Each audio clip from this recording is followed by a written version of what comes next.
চাঁদাবাজির কারণে, দলাদলির কারণে, আভ্যন্তরীণ কোন্দলের কারণে, তারপরে আউট অফ টাং কমেন্ট করবার কারণে পদ সাসপেন্ড হয়েছে, শোকজের শিকার হয়েছেন, এমন মানুষদেরকেও দিয়েছেন।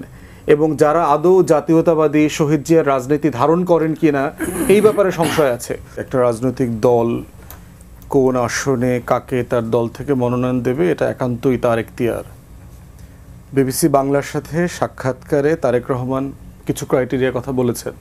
কি ধরনের ক্রাইটেরিয়া বিবেচনা করে তার দল প্রার্থী ঘোষণা করবে, যে কারা জিতে আসবে, এলাকায় অবস্থা, পরিচিতি, সংগঠনের কাছে তার ক্রেডিবিলিটি আছে, এগুলো বিবেচনা করা হবে, এই সব আর কি। এর বাহিরে আমার প্রথম মূল্যায়ন হচ্ছে যে এই যে তালিকাটা দেখলাম, এই তালিকাটা আসলে 2001 সালের যে ইলেকশন ফ্রেমওয়ার্ক ছিল বিএনপির বাংলাদেশের রাজনীতির, সেই ফ্রেমের ভিতর থেকে একটা তালিকা দেখলাম। যে ধরনের ব্যক্তিদেরকে দেয়া হয়েছে, যে ধরনের ক্রাইটেরিয়াগুলো বিবেচনায় নেওয়া হয়েছে, এবং এর মধ্য দিয়ে যে একটা লম্বা পথ পার হয়ে গেছে এবং 24-এ একটা গণ অভ্যুত্থান হয়ে গেছে। ইভেন বিএনপির 31 দফার যে সংস্কার প্রস্তাবনা, ঐকমত্য কমিশনে আমাদের লম্বা সময় আলাপ আলোচনা, জুলাই সনদ, এটাকে যদি সামনে রেখে বিবেচনা করি, তাহলে বিএনপির নেতৃত্বে যদি এই ধরনের এমপিদেরকে দিয়ে সরকার গঠিত হয়, তাহলে এই ধরনের সংস্কার বাস্তবায়ন করাটা জটিল হয়ে যাবে।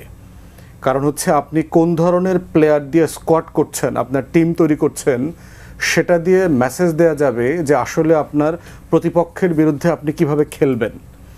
তো সেই জায়গাতে আমি মানে ওই যে ওয়াও একটা মোমেন্ট, যে ইউরোকা মোমেন্ট, যেটা যে ও ব্রিলিয়ান্ট, বিএনপি আসলেই খুব ব্রিলিয়ান্ট সিলেকশন করেছে, সেই রকম আনন্দিত হবার মতো অথবা এক্সাইটেড হবার মতো প্রার্থী 2-4 জন হতে পারে। যেমন ধরেন সানজিদা তুলি, ঢাকা 14 দিয়েছে। মায়ের ডাকের সাথে আমরা লম্বা সময় রাজপথে একসাথে লড়াই করেছি।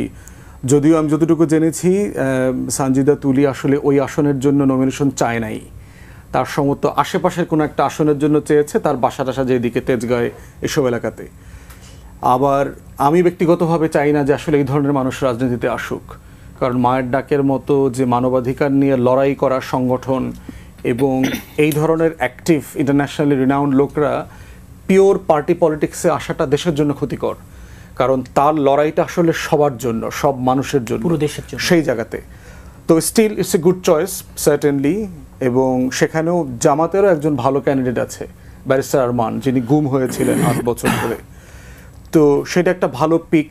শহীদ সালাউদ্দিন কাদের চৌধুরী, আপনার চিরঙে তার ছেলে হুম্মাম কাদের চৌধুরী নিজে গুমের শিকার ছিলেন, তাকে নমিনেশন দিয়েছে। মীর হেলালকে দেখলাম, ব্যারিস্টার মীর হেলাল আমাদের সহকর্মী।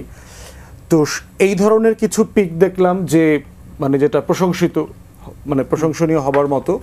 কিন্তু ওভারঅল দেখলাম যে আপনার একটা গণ অভ্যুত্থানের আকাঙ্ক্ষা তৈরি হয়েছে দেশের 6.5 কোটি মানুষ যারা ভোট দেয় নাই, যাদের ভোটারদের বয়স হচ্ছে 35-40-এর নিচে। বিভিন্ন জরিপ বলছে 50% থেকে 58%, 62% ভোটাররা এখনও আনডিসাইডেড কাকে ভোট দেবে।